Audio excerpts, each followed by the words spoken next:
Halo, selamat pagi anak-anak semua. Senang sekali ketemu dengan Ibu Selmi. Ibu Selmi mengajar di TK Maria Ferrari di Maumere, Kabupaten Sika. Hari ini Ibu Selmi akan membawakan sebuah dongeng yang berjudul Lebauta dan Lebanatar. Di sebuah kampung hiduplah dua orang sahabat yang bernama Lebauta dan Lebanatar. Lebauta adalah seorang pemuda miskin yang baik hatinya, sedangkan Lebanatar adalah seorang pemuda kaya yang sombong. Suatu hari, Lebauta dan Lebanatar pergi ke hutan memasang perangkap untuk menangkap ayam hutan. Setelah memasang perangkap, Lebauta dan Lebanatar kembali ke kampungnya. Beberapa hari kemudian, Lebanatar dan Lebauta pergi ke hutan untuk melihat hasil tangkapan mereka. Anak-anak tahu perangkap yang dipasang oleh Lebauta berhasil menangkap ayam hutan, sedangkan perangkap yang dipasang oleh Lebanatar berhasil menangkap ular. Lebanatar yang mengetahui bahwa perangkap yang dipasang oleh Lebauta berhasil menangkap ayam hutan, lalu menukar perangkapnya dengan perangkap Lebauta. Lebauta yang mengetahui perangkapnya ditukar oleh Lebanatar, dia merasa sedih.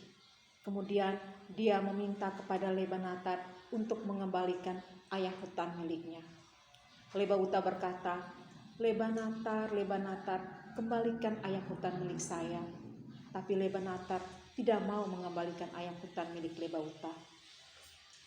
Lebauta kemudian memohon dan meminta, Lebanatar, kembalikan ayam hutan milik saya.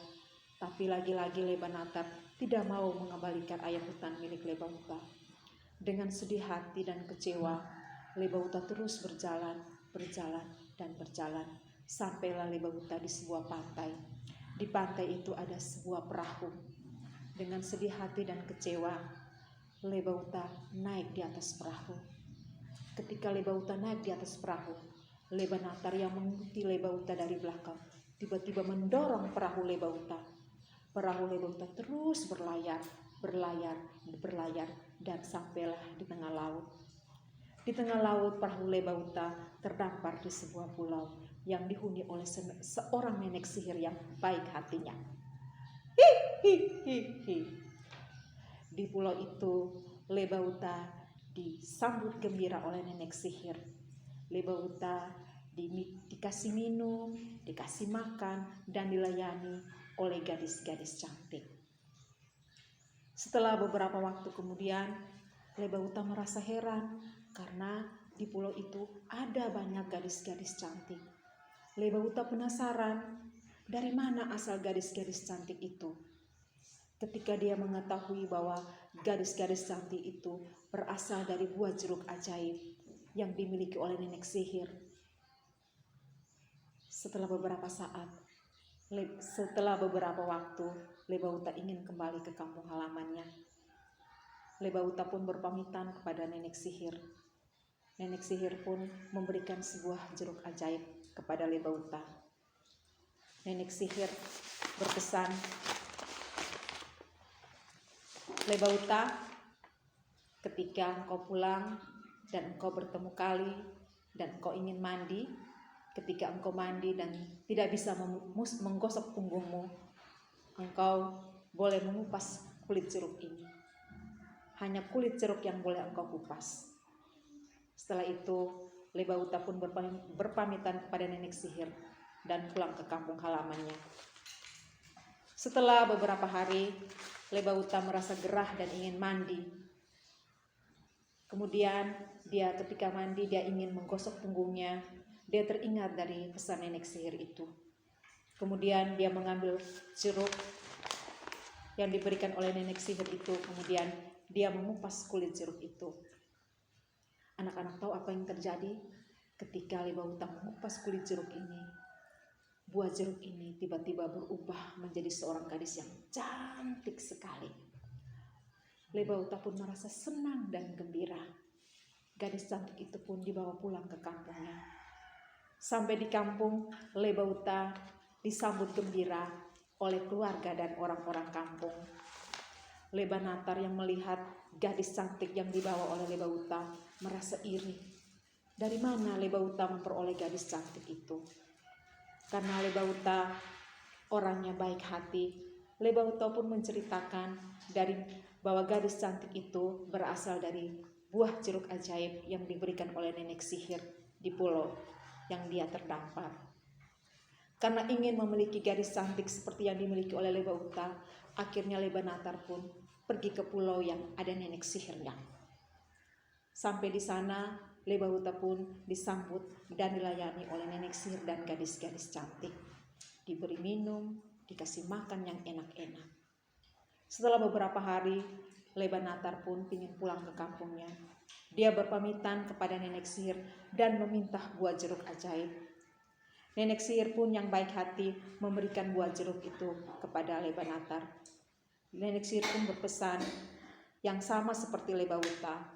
Ketika Leba Natar ingin mandi, kemudian dia tidak bisa menggosok punggungnya, dia bisa mengambil buah jeruk dan hanya mengupas kulit jeruknya saja. Setelah itu, setelah beberapa hari perjalanan, Leba Natar merasa gerah dan ingin mandi. Kemudian ketika dia hendak menggosok punggungnya, Leba Natar teringat pesan dari nenek sihir itu.